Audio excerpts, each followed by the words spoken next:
Everybody, and welcome to today's edition of the K-12 Cybersecurity and Safety Leadership Series, hosted by Managed Methods. I'm Jake Kosowski, and I'll be your moderator for today's discussion, cybersecurity and safety resolutions for 2021 and beyond. So a few housekeeping items I'd like to go over first while I see attendees rolling in here. We are recording this discussion, and we'll be sending a recorded version of this within the next day. So be sure to look out for that in your email inbox in the next 24 hours or so. All attendees are muted for today's conversation. Please go ahead and use the Q&A panel at the bottom of the screen. And we'll be sure to get to those throughout the discussion today, as well as at the end. We are going to leave a few minutes for Q&A at the end after the conversation as well. And then finally, feel free to share any comments or thoughts on, say, 2020, the year 2020, what you think the next year is going to hold, any new strategies your districts are taking on for 2021, because we'd love to hear those, and I'm sure those in the audience would love to hear it as well.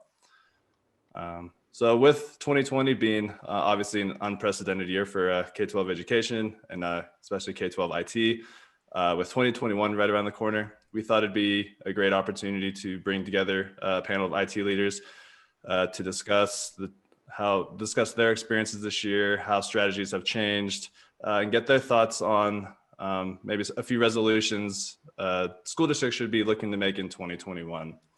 I'm excited to have this conversation today because today's panelists come from a slightly different angle than other panelists that we've had in the past. They come from the Education Service Agency side. So each state across the country likely has a number of these organizations in their state. And their purpose is to provide services that help school districts work, plan, and buy equipment collectively in their regions. So depending on your states, they probably have slightly different names. Here in Colorado, they're called Boards of Cooperative Educational Services, or BOCES. Texas, they're ESCs, or Education Service Centers. And then in Oregon, we got ESDs, Education Service Districts. So we're excited to have our panelists on for today and I'm excited to have this discussion with them. Now I'll pass it over to the panelists to introduce themselves. So who would like to go first? I'll go ahead and start. Okay. So my name is Tom Call. I work at Region 11 at the Education Service Centers in Texas, which is North Texas. We're on the Fort Worth side of the Metroplex. And we're 10 counties, I believe, and we represent 77 school districts and about 40 charters and some privates, which accounts for about 650,000 students in our area. So we're a region in Texas about the size of Massachusetts. So it's pretty large across those. I've worked here at the Service Center for 15 years, and I'm the coordinator of IT, and I've been in IT in various ways for the past 25, 30 years now. I'll go next. My name is Michael Keogh. I'm the Chief Technology Officer at Canyon ISD, but I'm actually transitioning out. This is actually my last full-time week, or kind of, I'm not sure how it's going to work out, but either way, I'm moving on also to a Region Service Center, into Region 16. We are in the Panhandle of Texas, so that big square at the top of Texas, that's pretty much us, covering 65 school districts. And then I've had about 11 years in being either coordinator, director, or CTO of school districts in pretty much this area, but mostly always in Texas. So. Hey, and I'm Eden Nelson. I work for Multnomah Education Service District here in Oregon and Cascade Technology Alliance, which is a consortium of education service districts across Oregon to better provide scaling in the technology area. We serve about 52 school districts, about 250,000 students across the state of Oregon. And I've been working in education technology for about 20 years. Awesome. And thanks everyone, or thanks you three for taking time to join us today. And thanks to the attendees for joining as well.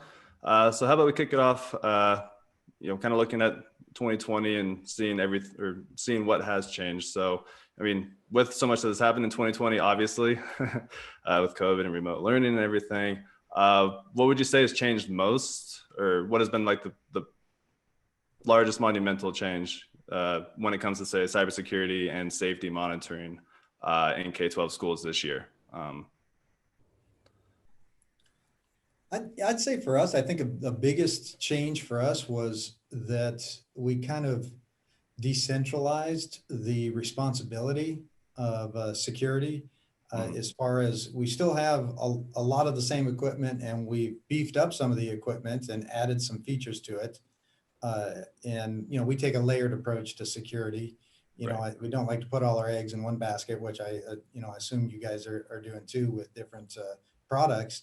But changing the view on the ownership of security is not just an IT thing anymore, that it's the entire enterprise.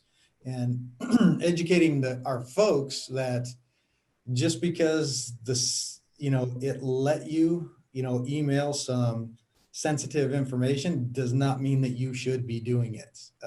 That we've changed from a acceptable use policy to really what it is. It's a I forgot the acronym that we used for it, but it's a responsible use policy. So where we kind of felt we were pigeonholed by an acceptable use policy and people signing it, and it had a list of things that you couldn't do. Mm-hmm. And then when you go visit somebody that did something that we haven't seen before, it was still not necessarily responsible to do, but it might not have been on the list of acceptable things that you should not do.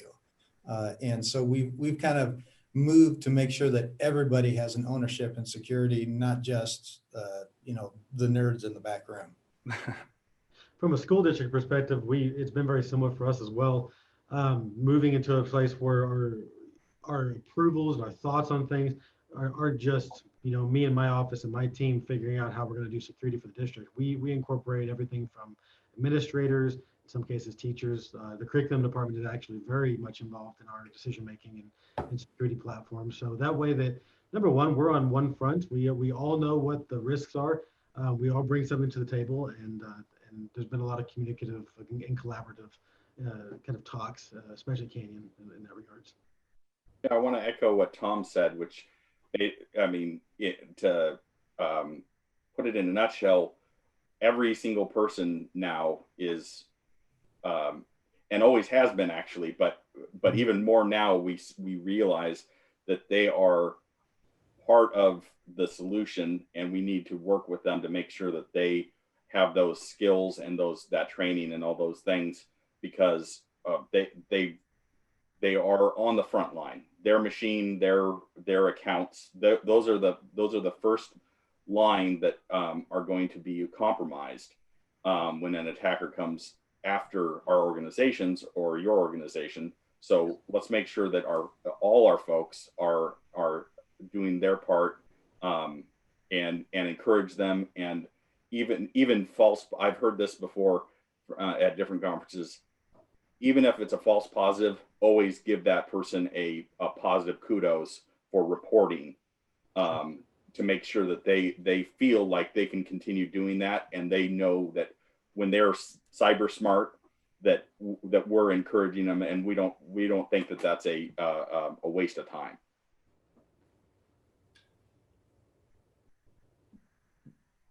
Right.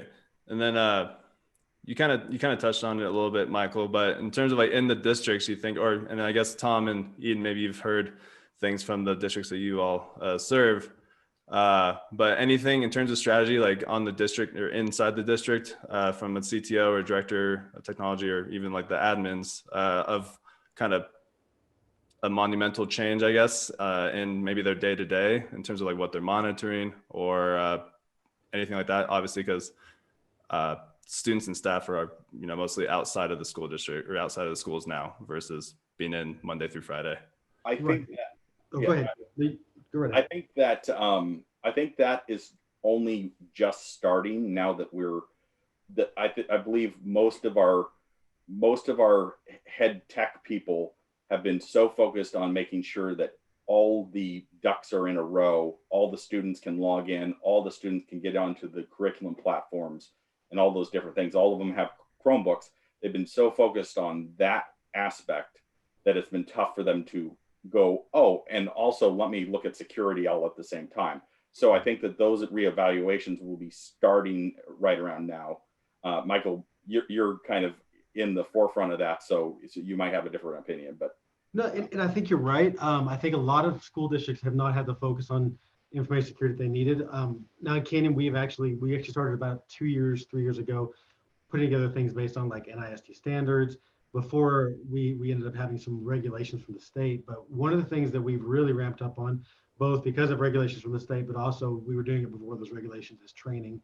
You know, getting with our teachers and getting with them to understand the strategies that are the threat actors, you know, do to attack the district or try to get information, and really making them understand that why K through 12 education is really a prime target. I mean, there's really few institutions that are so ripe for the picking for a threat actor, because gosh, if I can get a junior high or say a junior high, let's go 10,000 if you're talking about Canyon ISD, you know, kids social security numbers, you know, they may not even be monitoring their credit report for the next, you know, 5, 6 years, 10 years. So we've given a lot of focus on that, just communicating with our staff why it's important. We're not just trying to control and monitor, but we're really about protecting kids. And I think when you put it in that atmosphere, and then you start talking about things like, this is why we're doing managed methods, and this is why we're doing umbrella, and this is why we've done this policy on the filter, and this is why you have to do security training with our district in the state of Texas. But they start to accept that a little better, because it's not just about more regulations and policies. It's about protecting kids, and you know that's what they're in the business to do. Not just teach, but also educate. So, and I think a big portion of this change for us over the last couple of years, we've run a project in Region 11 where we have connected nearly all of our districts with a fiber optic 100 gig backbone, and we've interconnected all these schools together and increased, you know, their bandwidth, but they also do kind of cooperative between them now that the schools are connected at such a high speed to each other that they share different services. And one of the services that we've offered them is a DDoS. And we have the denial of service attacks on school districts has been the biggest threat vector in our country, you know, even, you know, ahead of government, hospitals, and things like that for the last 6 to 8 months, which is really sad that people use school districts as a threat vector for denial of service for whatever reason that is. But that has kept us pretty busy in thwarting and mitigating denial of service attacks against schools. And in some cases, we've actually found the culprit. Usually a DDoS attack is just too difficult to track down where it's coming from. Some of it has been, you know, people admitting to it because they think we found them. So that was nice. And in some cases, they were actually students that just, you know, had a credit card, went online and bought a DDoS attack and pointed it at their own district, maybe because they didn't want to take a test or something that day. But DDoS attacks have been a big portion of the way things have changed, at least since we've gone remote, is, you know, from what I can tell. And I'm not sure why, you know, maybe they're just at home being more creative or something, but you know, it is a real thing for us. We've had DDoS outbound from student machines internally that we've had to mitigate as well. So that's it's an ever growing problem. I think, to get back to the original question, I don't think that anyone is like, hopefully no one just knee jerked and bought anything besides Zoom maybe, but I think that we've all just accelerated. We put our foot to the metal when it comes to most of the most people or most districts, I think, have been exploring different technologies, adopting slowly, piloting. And when we were forced off campus, then we start putting our foot to the metal and start going, okay, well, we got to get serious about this. How do we do this? we've been making sure that students have accounts right away with automated account rostering, making sure that accounts are in the cloud, in Google, in other services, using SSO. And then all of a sudden that became very, very, it was like, oh, that's nice. And that saves me a little bit of time. But all of a sudden when we're forced off campus, there's no time to work with every single student in a class to make sure that they are able to log in. This is super important now, right? And it's just, each area is like that, where we've been working on it, but now we're very, very serious about it. But we also still have to maintain everything that we have internally, the on-prem stuff, and that stuff's not going away, at least anytime soon. It may trickle away, but at the moment, we're lifting both ends, right? Absolutely. And you kind of touched on it, Eden, with, back in, say, the spring when, school districts, hopefully the only one maybe they were buying would be Zoom or bringing on. But obviously school districts and students and teachers have onboarded say installed more software applications just because of obviously being in the cloud and in remote environments. So say over the course of the past, say 7 months, 8 months,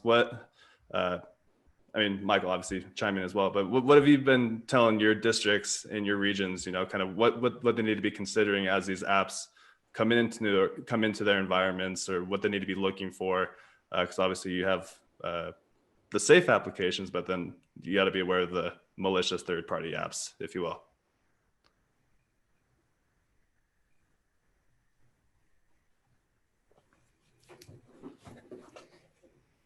Yeah, that's kind of a difficult thing to keep up with when you've got Right. a bunch of new applications coming in, and especially in school districts for safety, that you need to be careful about, whether you're using Teams or you're using Zoom, but putting in the protections of password protecting things, and keep the bombing from happening. But we live in a world where now that there's so many buttons to push on these machines and so many different combinations, and you're like, well, why did you even push that? And it's not your birthday. Don't download, a Hallmark card. That was, the thing in the past. But add-ons into the browsers can do have similar effects, at least at slowing down your machine. And now you're working remotely, and I have a great performing laptop here that I'm working on, but I'm still going down and shutting down all my applications before I have this conversation, and trying to keep the machines running smooth without having these add-ons that are doing things in the background, or malicious things also. And each district, is going to, as a regional provider, we're not mandating any policy to a district. So it's really up to them to ask questions and us to give them advice. Each district will tend, and pre-COVID would have the same policy. They would tend to either, oh, everything's allowed, everything's not, everything's allowed for teachers, but students can't have anything unless it's on an allow list. And so a lot of that has just, again, accelerated a little bit. But it's very tough to vet every single thing that everyone wants. But some districts do it. I know at least one of our districts vets every single extension, every single iPad app, every single G Suite app or workspace add-on, goes through at least one system administrator. Takes a lot of time, and they do it. Others are more freewheeling, but it really depends on your district. And then what you want to avoid is that real bad one that causes that knee jerk, because the knee jerk reaction where we turn everything off, that's what we want to avoid, because that just causes more work for the IT folks. It inhibits the education, because there were extensions that the teachers and the students were using and all those things. So try to evaluate your policy now before you have that event, and so you don't end up in that knee-jerk reaction phase where you're just turning everything off, and then you've hobbled your educators for 2-3 weeks, and then sometimes just turn it all back on because it's too much effort to fix, right, or do correctly after that. Yeah, I think you do have to have. I agree with that. You have to have a policy in place. You have to have a structure, know what you're looking for, um, and then you evaluate everything based off of that policy. And then of course you may have to revisit it. What we've done in Canyon, it's a little bit different, a little bit out there, but we have a student leadership program, and so both of our high schools have those kids basically. They manage the Chromebooks, they unbox them, they send them back to Dell, do the RMAs, they do support for our teachers, professional development. So they're very much involved in the IT process. There's also a teacher involved in that process too. But what we try to do is that if a teacher wants an app, which we are on a whitelist app, so we evaluate every app that comes through the district, but we evaluate that against that standard that we set. Is it COPA compliant? Is it, what are they doing with the data that they receive? All that kind of stuff. It goes to the students first, let them research it for us in our iConnect groups. Then it's going to go up to our curriculum department or technology. We kind of swap back and forth. It may come to me, and then I'll ship it off to curriculum, and they go to curriculum, and they ship it off to my group. And then we have people internal. So there's 3 or 4 checks that go through a piece of software. And sometimes we look at our service center, which of course now I'm part of that service center, but we'll look at the service center. If the service center has done that vetting, which Region 16 has a big list of apps that they've personally vetted, we also go off of that, and we try to follow that alignment as well. And as a service center, we've tried to create some groups like our technology advisory committee, where the tech directors from different school districts could come together and share ideas. Nobody's really accused school districts of having too much money and just throwing it around at solving problems. Like Eden was saying, the knee-jerk reaction can be really costly. If you got a product and maybe that was a great product, but we tend to break our groups up of districts into small, medium, and large, because some things might serve, maybe this small school doesn't need this huge enterprise solution, and they can manage whitelists on a per item basis, and their people, because we have some schools that are 100 students for the entire district, K through 12.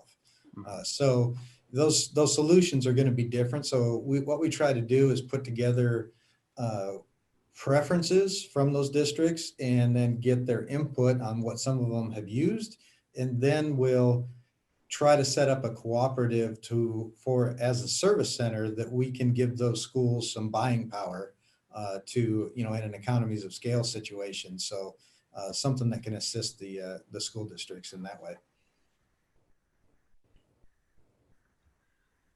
Absolutely. And then, as remote learning has become that go-to option right now for most school districts, and some are probably doing in-person learning and maybe have reverted back, obviously with COVID surges going on. But Tom, you touched on the DDoS stuff, and I haven't heard too much on DDoS, so that's kind of in terms of it occurring more.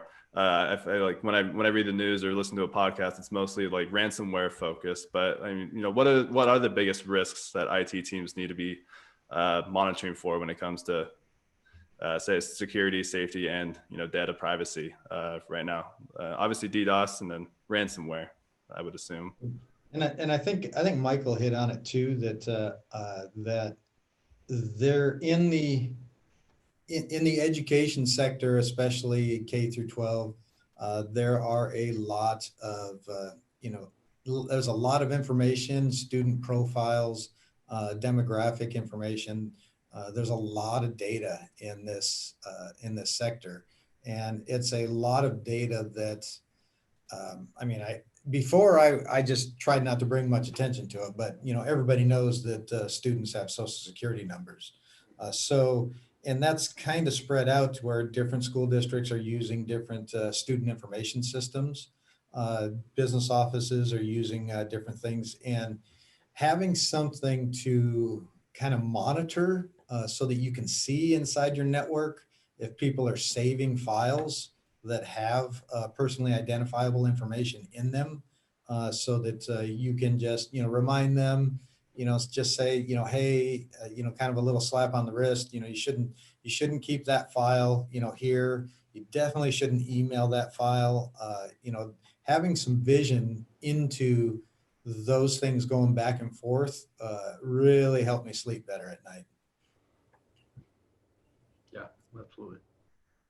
And not to plug anything, but obviously I used managed methods, and as one thing to look at. But I just feel like you can put a lot of systems on top of each other, layering them, but the human beings are still a danger spot when they get complacent and they're being pushed. I need to get this accomplished today.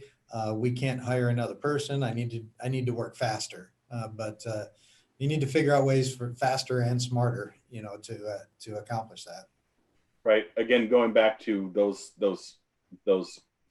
end customers being our first line of defense, or our most worrisome assets in the organization sometimes. Another thing that what you're looking at now is a lot of tools that we would normally use on prem, like Config Manager or something else that would normally be have insight over standard desktop computers, Windows and Macs. When those were taken home, a lot of that disconnected. And then, do we know if they're getting patched? Do we know if they're getting virus updates? Do we know any of those things? And then add to that, they're VPNing back in. So we have this double-edged sword there, where we've kind of lost a little bit of control of these higher attack surface desktops or laptops with the modern operating systems, and then they're VPNing back into our networks and exposing us again. So I think that's a huge area, because we still have all these traditional. Again, we're lifting both this new cloud environment, and we've still got that traditional environment, and even less control over that traditional environment now.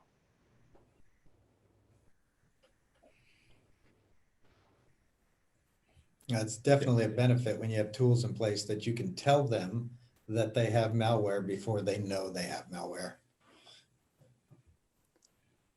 Yeah. And then, so we kind of touched on like the strategies a little bit, I guess. But since all of you, because I know Michael, you'll be on the ESC side of pretty soon.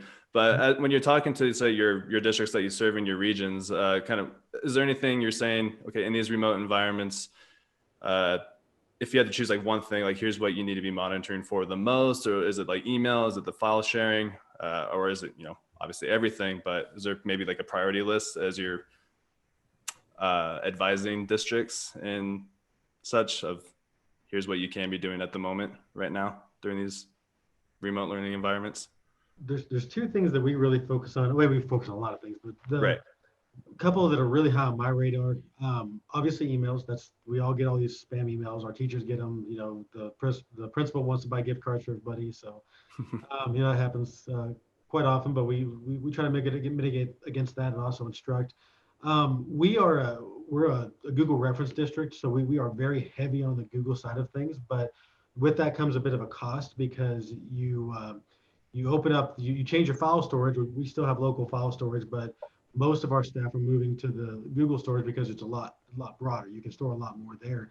But what we find is that they store everything there, and they end up storing things, number one, like PII information, which we ask them not to store, because even though we all trust Google implicitly, we don't.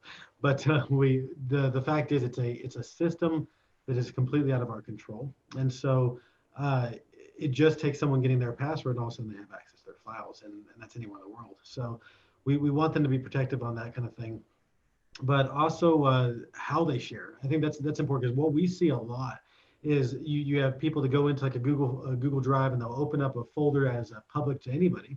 and they'll do that for a purpose. There's a legitimate purpose to make that folder public to anybody in the world who wants to see it. But then they accidentally put a folder inside of it, and then they drop some picture or some file or an ARD meeting or something. Maybe they shouldn't be storing on Google Drive, but now they've also stored it in a place that's shared to the public, and they don't realize how they're sharing it. So I think that's one of the areas that we have to instruct quite a bit is that it's not just about storing stuff on your drive. It's about what you're storing, how you're storing it, really identifying that data and understanding if it is it a safe place to be. Should it even be on a file share, or should it be on a in a vault somewhere? So getting that data delivery type and now it's not just about storing; it's about where we're storing it. And especially when you have more going Office 365 and Google, as well as other products, that becomes a real concern, both internally and externally. I think adding to that would be, regardless of where you deem safe to store whatever material it is, security is not a one and done. Yeah. It's never one and done. It requires repeated annual, semi-annual, or monthly, whatever it might be, audits of what you're doing. Just like your firewall. If you leave your firewall, especially as a provider like we folks are, if we're doing the firewall for everybody, we'll make rules as they're requested, and then do we always, the district folks will maybe swap something out, and we still have that rule in, and did they mean to leave that port open or whatever it is? So we need as everyone needs to be looking at security as a exercise and repetition on whatever area of security you have. You need to think about that and go back and look at it on a regular basis and say, okay, who's sharing what, where, what ports are open to where, whatever the context might be, but on a regular basis, taking a look at it and going back, audit and go, is this correct? If it's not, fix it, and we'll see where we're at in 6 months or whatever it might be.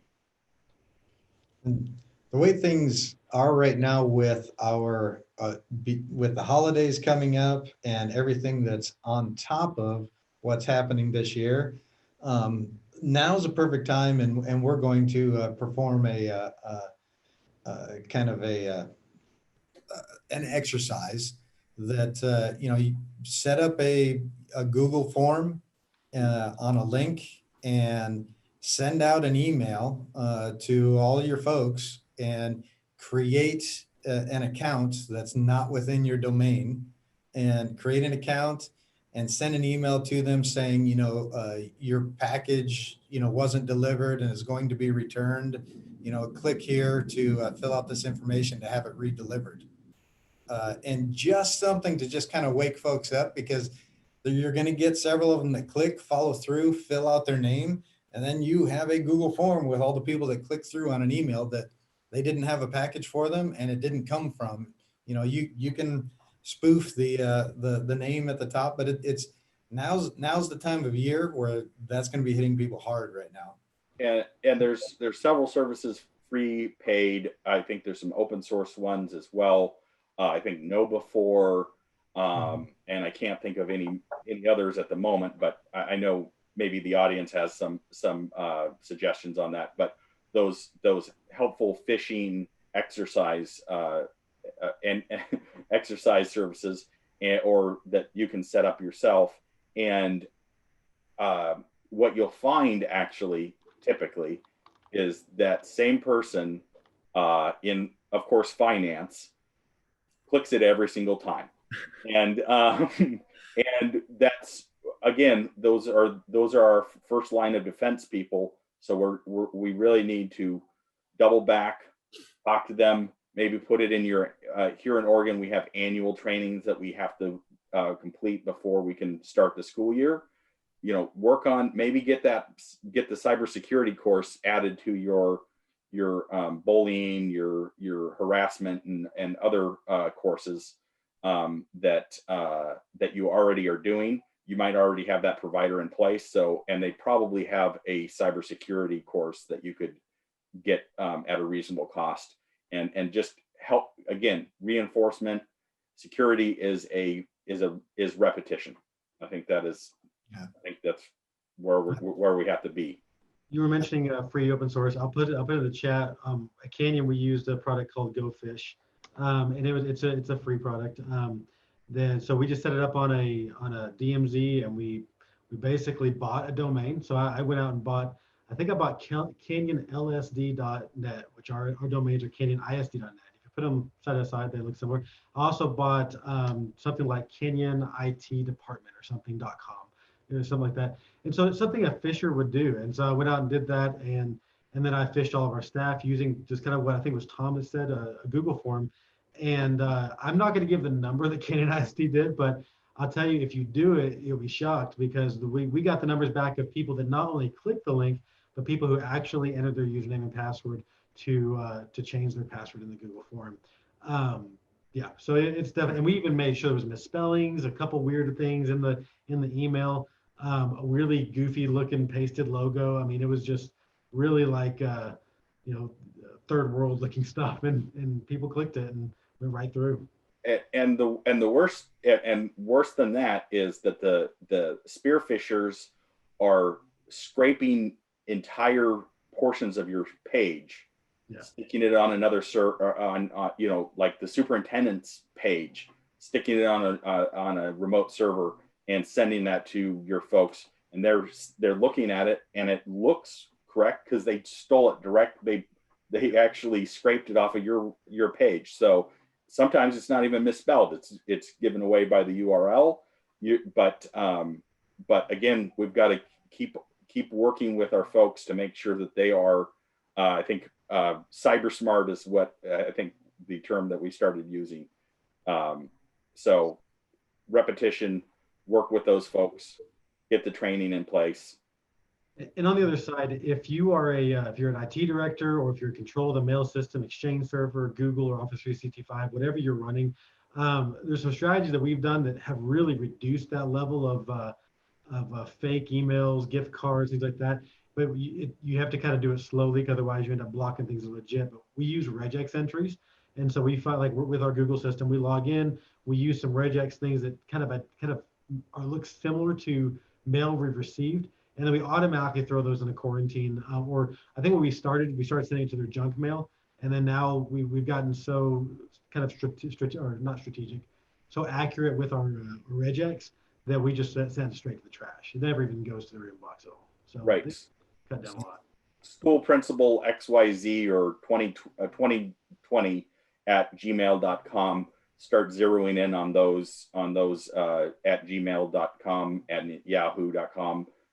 Email addresses and with your regex, and that can be very effective. And then if you have a tool like Manage Methods, again, you can set up filters and find those things and continue to refine those things. Yep. It does help when you do hit on a particular search criteria on a filter for a subject that's going out enterprise wide, that you can use a tool like that and Manage Methods to search for that and delete them before they even really get into people's inboxes for opening. It's an awesome tool. Use it.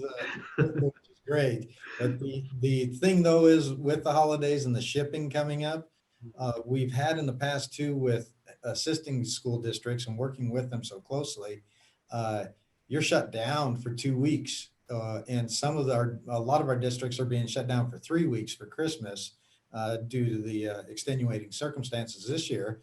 But what has happened before is, if you get hit early in the break and it messes with the system, corrupts some files, or something, whether it's ransomware or something like that, some schools don't have the luxury of a long-term backup system to roll back to. We had some that they got hit the first week, and with them being out and shut down, didn't really realize that some systems had issues until they got past a rotation of backups. So just kind of a PSA there, you're going to have bad weather, you're going to have some maybe power outages in different areas, but the attacks are going to be pretty big with all the shipping and receiving this year. Yeah, on disk-based backups are amazing, but that tape rotation stuff that we all hate to do is can save you in the long term. And remember that disk-based, unfortunately, that disk-based backup stuff, especially when it's just part of your Active Directory domain or whatever, as soon as they compromise your system, they go after it and they take it out. That's their first thing that they do is eliminate your backups as best they can. So that's super. Backups are super important, and trying to get yourself some off-prem, some cold storage is really key. So you can at least get back to some date and time previous to your infection. And remember, the way these guys work is they can and often do sit in your network for months at a time, observing what's going on, getting ready to trigger. And so you could even restore back a week ago, and you're still compromised, and they'll do it to you again. So that cold storage is super key. And we've been victims a couple of years ago of ransomware, and I'd learned quite a bit about it. In fact, I still have some Bitcoins back from about 5 years ago when that happened, but not very many. When that happened to us, we decided to be transparent about it in really the hopes that we could help school districts from having to go through the same thing. And in a lot of cases, when you don't have your backups or they've been compromised, it was really the path of least resistance to pay a ransom because they were somewhat reasonably priced. And it sounds bad, but the customer service was actually pretty good. They gave them back to you pretty quickly. So as horrible as that sounds. However, in our attempts to assist school districts, a couple of months ago, the laws have changed, and it is now illegal to pay the ransoms or assist anybody in what amounts to paying a ransom, unless you're a government approved and you file a particular paperwork that is too difficult to do, and by the time you do, your files are gone anyway.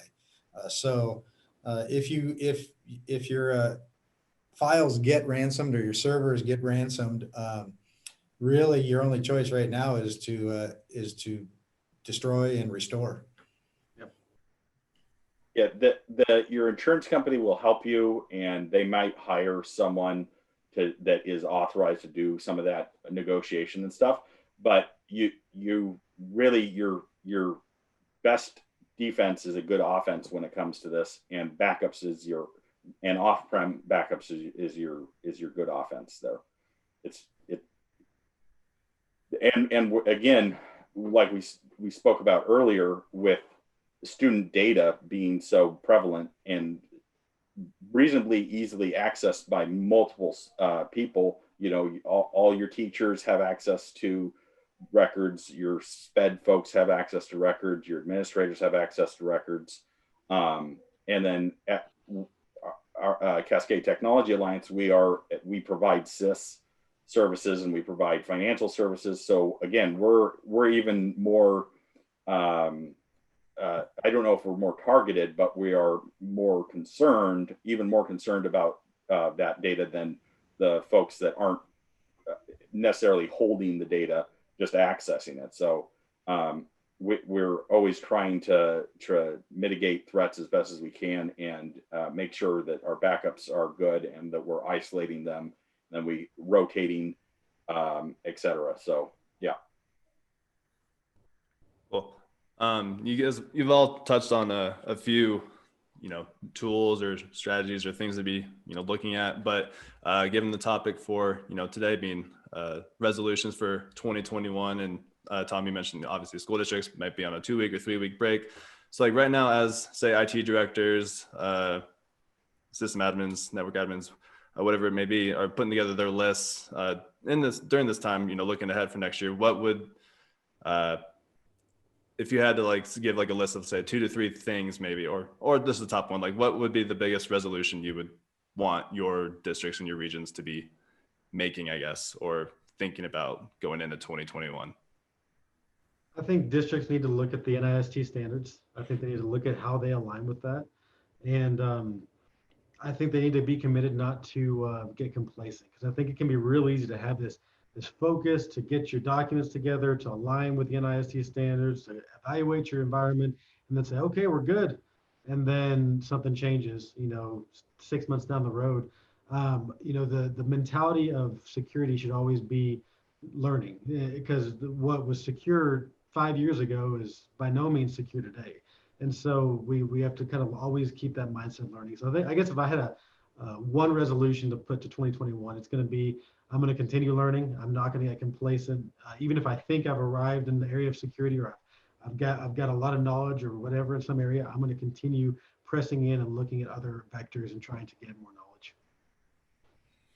That's, and I'll agree with Michael on that. The NIST standards are a great thing for you to kind of, if you do a self-assessment, it seems complicated and it seems daunting, these NIST standards.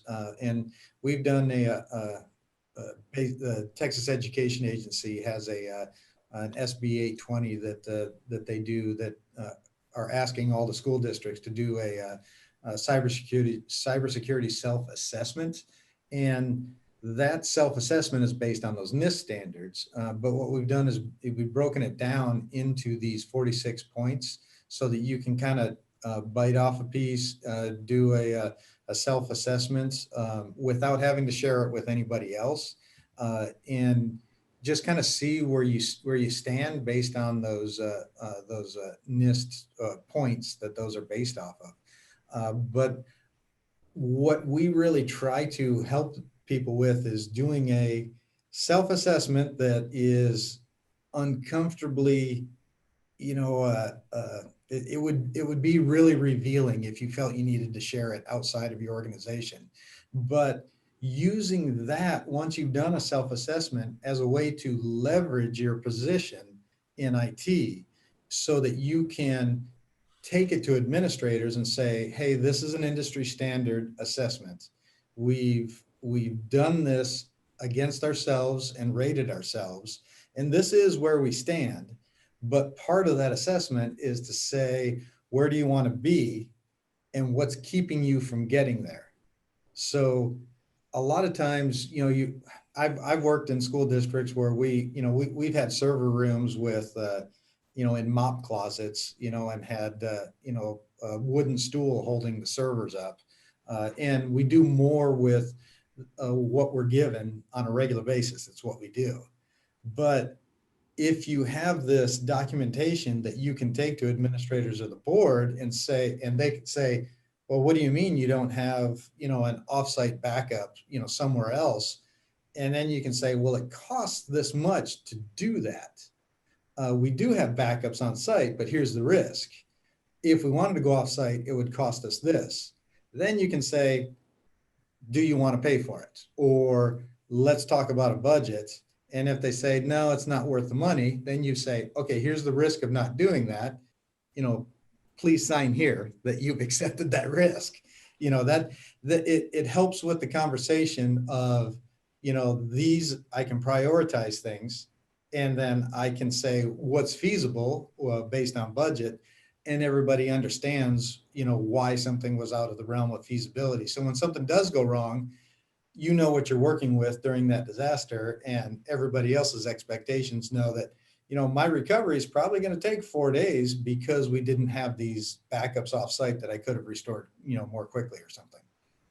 And not to hope for an event, but just to echo what Tom just said, is sometimes you can take an event, hopefully small, and that will help you get that conversation started. And oftentimes event equals budget. So if you have hopefully small one, you can say, okay, and here's what we've been planning on. Again, if you've done your self-evaluation, you know where you're lacking. You can go to the people that hold the purse strings and go, hey, we had this little thing. Fortunately, we avoided it, but next time it might not be as small. This is the direction we really need to head in. So I think that's another strategy for getting your conversation started and getting a little money flowing for you. For us, we're working towards passing standard audits because of the type of systems we provide. But for our New Year's resolution, I believe we're really looking at globally replacing our VPN solution, and what kind of a VPN solution that will help us, that will have some of that MDM style functionality where we know that the device is in good shape before we allow it to connect. I think that's because we've pushed these traditional desktops, those old school operating systems off-prem. We really want to make sure that when they connect back, they're getting to they're clean. And then again, as we're replacing, we're evaluating where each group of people can get to when they do get back into the network. Great. And then I know we're kind of getting close to our time here. So looking ahead into 2021, I know obviously a lot of strategies and new strategies have came up, or a lot of changes have happened. So what do you think is probably going to stick the most, I guess, because there will be a time when students and teachers return to school, Monday through Friday, and things get back to somewhat of a pre-COVID normal. But what do you think is going to probably stick the most? That's kind of came out of this year that will be applied to when we return to that some form of normality. I think that the online learning platforms are going to stay. Pardon my dogs. I really think that those were already on the uptick, and I think that those are going to continue. What I fear is that people are going, I don't know, people in power are going to think, oh, well, we had all our students off campus. Now we can blend them and have even bigger classrooms. That's what I'm fearing is going to stick around from this, is that now we're going to have 35 students or 40 students or whatever it is, because half of them stay home and half of them are in the classroom and they rotate around or whatever it is, and we're going to start failing students because of, oh, tech solves all problems. I saw a lot of, not just with Canyon, with other school districts. I mean, just across the board, I saw a lot of purchasing that was just knee-jerk purchasing. And I would hope that one thing that we've learned through this process is that to plan for events like this, not just, COVID, like how do you plan for COVID in 2019? You don't, because no one would ever think that would happen, but plan for worst case scenarios. What would happen if our schools got shut down because of tornadoes, because of earthquake, virus, whatever, and then start coming up with plans to, for the cybersecurity side of things, for the instruction side, and that way you're not reacting. You're not going out and buying $30,000 in microphones when you decided, oh, that probably wasn't the best idea because we could have done this instead.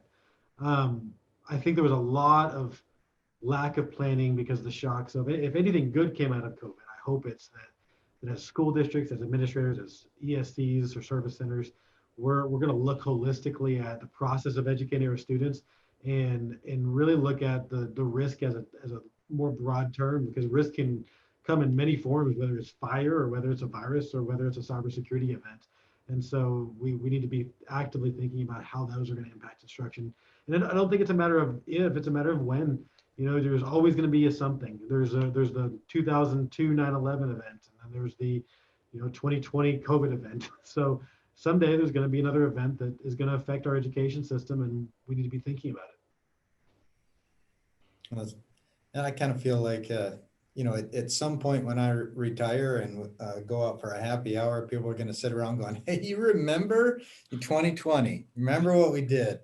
And I can criticize a lot of people as far as, if you want to get, opinions and different things, and that's happening a lot. But I'm really impressed that, things aren't optimal, but the the work that teachers and administrators are doing, this was normally in the past, if you did something new, they'd say, well, hold on, I haven't been trained on this. Yeah. We need training and we need to bring people up to speed. And nobody was trained for this. And it happened anyway. And I was really impressed at how many people kind of picked up the ball and ran with it. And it's obviously not going to go perfect. And yes, it has been difficult on kids that are working virtually. And a lot of them are having troubles, and some of them are doing great, and some teachers are better at it than others, but they're figuring that out as it goes. And every now and then I try to, stop people and say, you know what? If you step back and look at it, there really needs to be kind of a pat on the back for people for a lot of things that they've done. And we got kind of lucky because we were set up. We had already gone with, IP phones, and we had gone with, you know, moved most of our stuff into the cloud, our file storage. We were using virtual desktops. Our email was, Office 365. And then when they said, you know what, we're shut down, people are working from home, uh, people took their laptops and they took their desk phones home with them. And we had some of the administration come to us and say, it was almost like you guys were planning for this. In the back of my mind, I was like, phew, we finally got that project done and we could do it. But it was almost as if we had seen it coming. Not really, but a pat on the back and reacting and pivoting has been what we have had to do in the last 8 to 12 months. And I think it's actually gone better than if you were to pull up Facebook and read some posts. Yep. That's a good point. Yeah, absolutely.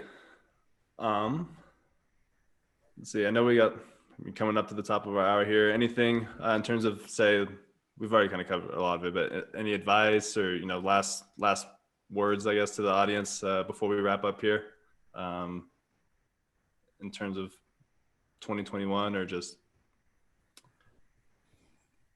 That I try to make sure I keep in the back of my mind that I'm working toward being more proactive than being stuck reactive. And that boils down to what helps me sleep better at night. If it helps me sleep better at night, it's probably proactive. And so, being in IT, sleep can be a problem sometimes. So, if you're comfortable being able to sleep at night, thinking that and don't kid yourself, because everything's hackable, and there's if you think you're bomb proof on this stuff, you're not. So the never give anybody a guarantee in this industry. Yeah. Go ahead. Oh, I was just going to say, hopefully you have a regional education cooperative or ESD, ESC.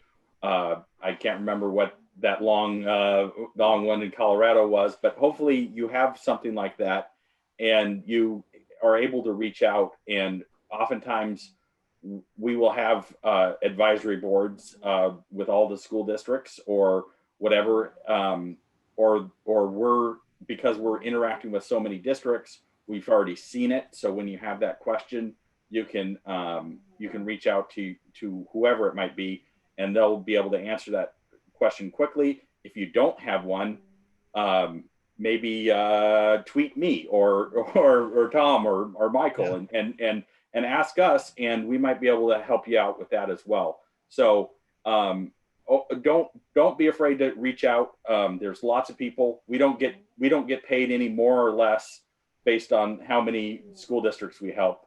Especially at Cascade Technology Alliance, we help everybody regardless of where they're located the best we can. And so just reach out to somebody if you've got questions, if you're concerned, if you think if some topic on this call made you think, oh, hey, maybe I'm vulnerable there. Reach out to somebody, and I know somebody's going to help you out. I definitely will if you reach out to me. Yeah, I'll echo that statement as well. But also, just especially if there's any newer tech directors on the call here or anything like that. I've served in smaller school districts. I've served in a fairly large one now, not the largest by any means, but I've seen different scopes and size of budget. And when it comes to products for security, whether we're talking about a managed methods, or we're talking about an umbrella, or we're talking about a new firewall, those are times that sometimes it's hard to think, well, I don't have that in my budget. And I'll be honest, when we started looking at a managed methods product and ultimately ended up with managed methods, it wasn't something that we had budgeted for or planned for. But I ended up taking the whole idea. I talked to other school districts, I talked to service centers, and I tried to figure out, what are the benefits. Put together a cost benefit analysis. And really, when you sit down and do that, and you look at what the benefit is of some of these security products, I can't think of a board on earth that would look at that and say, yeah, we need to protect our kids, because this is not about micromanaging our staff. It's not about trying to get one person who's managing the entire network. It's about finding preemptive ways. In fact, one of the reasons we went managed method was just to be able to suicide prevention. But then we started seeing some things like, oh my gosh, there's illegal videos on our stuff. There's this stuff, and there's PI, and protecting our kids is the most paramount thing we can do. In fact, I look at that from just in my seat as the CTO of a school district presently. One of my most important jobs is protecting our kids, because if we were giving them a loaded weapon in the form of an internet and a computer and Google Drive and all these different things, and we want them to have that, but at the same time, you've got to be able to instruct them and show them how to use that and how to use it effectively. One last thing on that, I had a student recently interview me at the school paper, and he said, why are we putting in a product like this that's monitoring our stuff, or why are we putting in products that block our internet access and other things? And the simple answer I gave was that you're going to find the same type of stuff when you go into the job in the workforce someday, but the problem is that the impact is going to be much greater. He said, and so I said, right now we can help you learn through a process. So I would just challenge you, whatever security product you're looking into, as you're selling it to the board, as you're selling it to your staff, and even to your students, help them get the buy-in from the perspective that, hey, this is getting you into a mindset of understanding technology, because technology in the 21st century has moved so fast that we're just now catching up with the security mindset. And I think our younger generation, in 10 years, security is not going to be what it is today, where we're trying to constantly instruct people on how to be safe and secure online.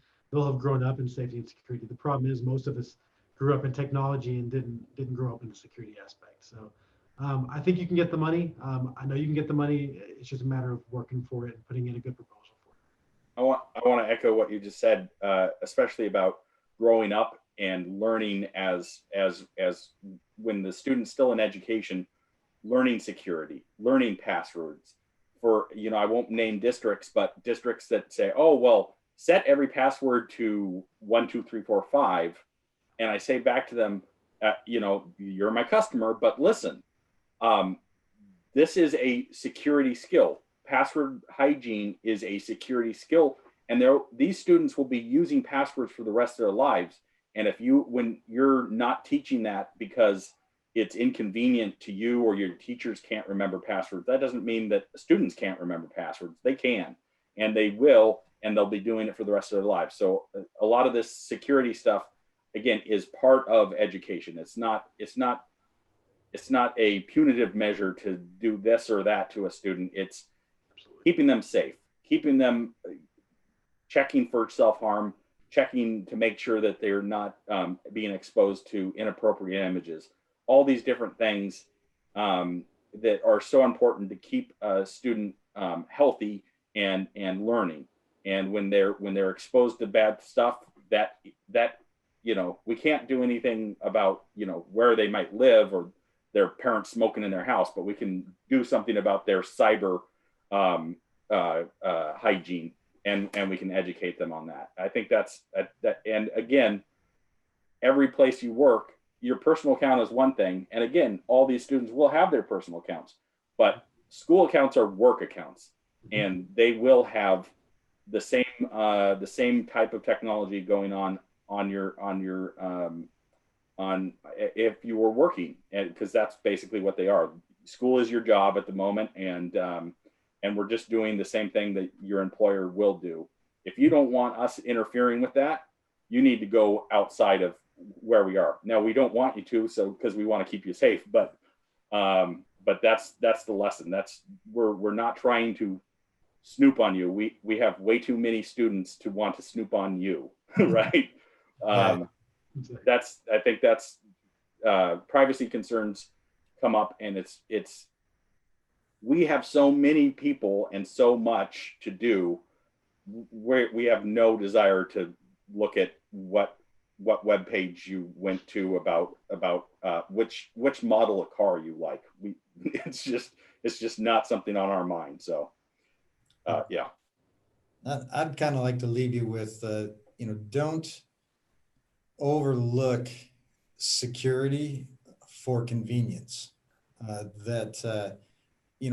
Some of it you can be efficient at, but doing some of the work. I mean, I'll tell you a quick story that actually happened, but it wasn't necessarily nefarious, in that there was a small push of iPads in kind of a pre-K kindergarten environment, and it just seemed easier, not necessarily having mobile device management, and let's have all the iPads log in with the same iTunes accounts, Apple ID, and so that when they connect, they can all have the same apps, and and so forth.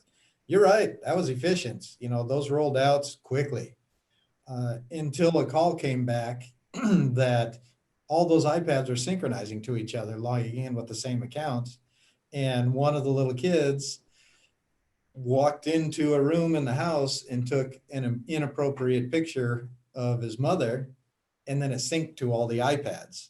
And that poor lady, and then the calls that had to be made, bring them all back, stop syncing. We need to, and it's kind of a cute story, unless you're that mom, but that was foregoing security for convenience. And that it's just kind of a cute story I like to reference, going, yeah, even the little simple things can be an issue. Yeah.